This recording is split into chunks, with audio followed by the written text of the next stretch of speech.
अस्सलामुअलैकुम, मैं आपकी होस्ट मुस्कान। आप देख रहे हैं नई सोच न्यूज़। कराची से रिपोर्ट कर रहे हैं शाहिद मेमन। पाकिस्तान में सहाफ़त का कोई पुरसाने हाल नहीं। मशहूर सीनियर सहाफ़ी जान मोहम्मद महर की शहादत को आज 40 दिन हो गए हैं, मगर अब तक इनके कातिलों का पता नहीं चल सका। बड़े अफसोस की बात है कि सिंध का ये अलमिया है कि सिंध में किसी के साथ कोई जुल्म हो जाए, किसी का बेगुनाह कत्ल हो जाए, मगर मुजरिम आज तक गिरफ्तार नहीं होते। न जाने ये मुजरिम आसमान से उतर कर आते हैं और वारदात करने के बाद दोबारा आसमान पर चले जाते हैं।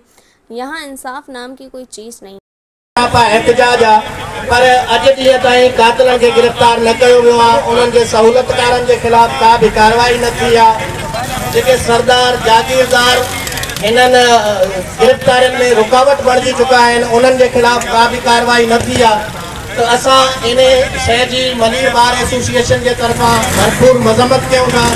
ऐं मलीर बार एसोसिएशन अॻ में बि जी रेज़ोल्यूशन पास करे चुकी है, 2 दफ़ा एहतजाज भी करे चुकी है सहाफ़ी बिरादरी से इदारे यकजहती लाइ।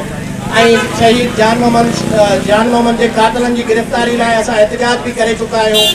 पर अज जी ताईं हुकूमत जेका है पंहिंजी कारकर्दगी ॾेखारण में जेका है मुकम्मल तौर पे नाकाम थी चुकी है। असां अज वरी हिन प्रेस क्लब के अज जे एहतजाज हिन फोरम का असां हुकूमत को जो मुतालबो कयूं था तो बराए मेहरबानी कातिलन के सहूलतकारन के खिलाफ कार्रवाई कई वने, कातिलन के गिरफ्तार कयो वने। न थी एहतजाजन जो सिलसिलो वधी करे शायद उन्हनि ऐवाननि ताईं भी असां खणी वेंदासीं जिते ये फैसला थियनि था ऐं सहूलतकारन के सहूलतूं फराहम कयूं वञनि थियूं।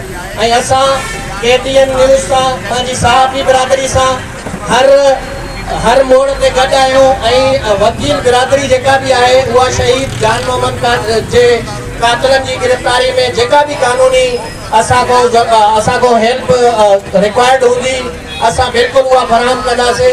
ऐं हर फोरम ते मलीर बार एसोसिएशन शहीद जे वारसनि सां ऐं सहाफ़ी बिरादरी सां गॾु आहे। हुकूमत जी उन बद इंतज़ामी जेका ड्रामेबाज़ी है जैं शहीद जान मोहम्मद महर के कातिल की गिरफ्तारी लाइ अञा ताईं कुछ न करे सघी आहे। ऑपरेशन के नाले में सिर्फ ॾेखाव आहे। कच्चे इहो भी ॿुधाए थो वञे उतां जेका इल्ज़ामात ही पोयां इहो भी चवनि था पोयां जेको आहे कातिल वेठा आहिनि, पोयां असांखे ॾेखारींदा हुते त ही पोयां कातिल बाबा पोयां कातिल आहिनि। त केतिरो परे ही सॼी ड्रामेबाज़ी आहे। सॼी सिंध जो शऊर, सिंध जा सहाफ़ी बाख़बर आहियूं। असांजो हिकु ही मुतालबो आहे त जेका सिंध जे अंदरि दहशतगर्दी आहे, बदअमनी आहे, जेको सिंध जो सुकून तबाह कयो वियो आहे, असांजे साथी दोस्त काविश KTN जे दिलेर बहादुर साथीअ खे जेको क़त्ल कयो वियो आहे, हिकु ही मुतालबो आहे सिंध जो शऊर त उन कातिलनि जी गिरफ़्तारी यकीनी बणाई वञे। उन कातिलनि खे न रुगो गिरफ़्तार कयो वञे, उन्हनि सरपरस्तनि खे गिरफ़्तार कयो वञे, उन्हनि प्लानरनि खे बि गिरफ़्तार कयो वञे, उन्हनि पनाह ॾींदड़नि खे बि गिरफ़्तार कयो वञे। तॾहिं सॼी सिंध जो सुकून जो क़यासो थींदो, तॾहिं सिंध जे अंदरि सरमायो ईंदो, तॾहिं सिंध जो माण्हू सुख जो साह खणंदो।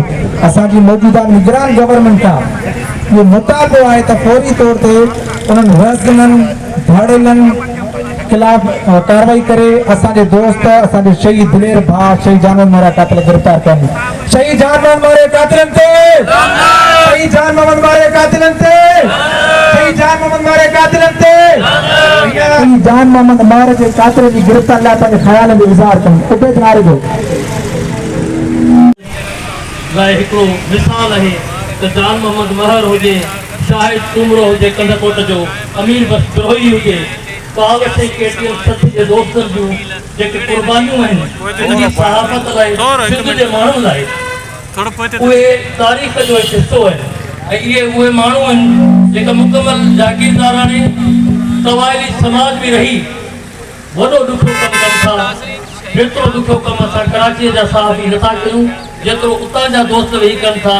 पर यकीन कजो उन्हनि खे जंहिं बेरहमानी तरीक़े सां ख़ुदनि जागीरदारनि निज़ाम जे ख़ुदनि रस्तनि तहत क़त्ल कयो वञे थो, यकीन कजो उन्हनि जा बि औलाद आहिनि, उन्हनि जा बि बचड़ा आहिनि। ऐं हिन हुकुमराननि खे उन्हनि ते को बि रहम ख़याल कोन थो अचे। अॼु सिंध जो माण्हू सोचे थो जॾहिं हेॾा वॾा जर्नलिस्ट जेके सॼो ॾींहुं टेलीविज़न ते नज़र अचनि था, मारिया वञनि था, उन्हनि जा कातिल गिरफ़्तार नथा थियनि, त त जेके उहे पोरे अथनि, जेके उहे माण्हू जिन खे पुलिस बेगुनाह तशद्दुद जो निशानो बणाए थी, वॾेरा जिन खे पंहिंजी औताकुनि ते तज़लील जो निशानो बणाइनि था, उन्हनि जो धणी केरु थींदो? सिंध हुकूमत लाइ इहो सुवाल आहे त बाबा जेकॾहिं जान मोहम्मद महर जा कातिल गिरफ़्तार नथा थी सघनि त पोइ सिंध जे आम माण्हू जो कहिड़ो असरु आहे? उन्हनि जो मालिकी केरु कंदो? हाणे त अव्हां निगरान हुकूमत में आहियो, न अव्हां के सरदार जा नौकर आहियो, न के पीर, न के वॾेरे जा नौकर आहियो। हिमत कयो, तारीख़ में तव्हांजो नालो रहिजी वेंदो। ऐं मुतालबो कयां थो, जान मोहम्मद महर जे कातिलनि खे गिरफ़्तार कयो, पर उहे दोस्त जेके असांजा अॻ में मारिया विया, महमूद सुल्तान चंडो मीरपुर खां प्रेस क्लब जो सदर मारियो वियो, उनजो को कातिल गिरफ़्तार न थियो। अमीर बख्श गिरोही जो केस ईअं ई हलियो वियो, सांगीअ जो क़त्ल ईअं ई लुड़ी वियो, शाहिद सुमरे जो क़त्ल ईअं ई लुड़ी वियो, ॿिया खोड़ सारा दोस्त उन्हनि जा क़त्ल ईअं ई लुड़ी विया। आख़िर सहाफ़ियुनि जा कातिल गिरफ़्तार छो नथा थियनि?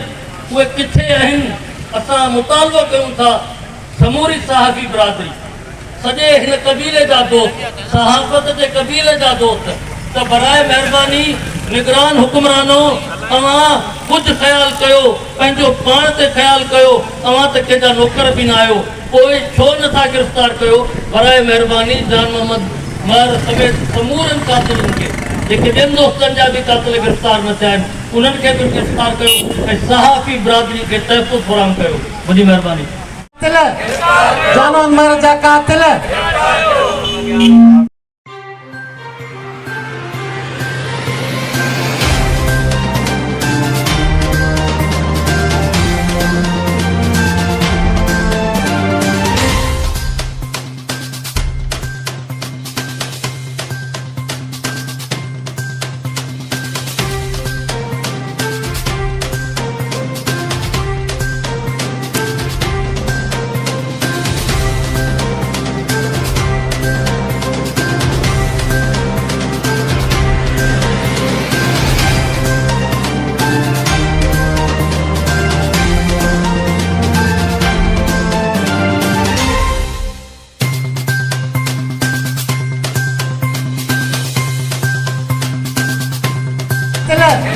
जान मोहम्मद महर जा कातिल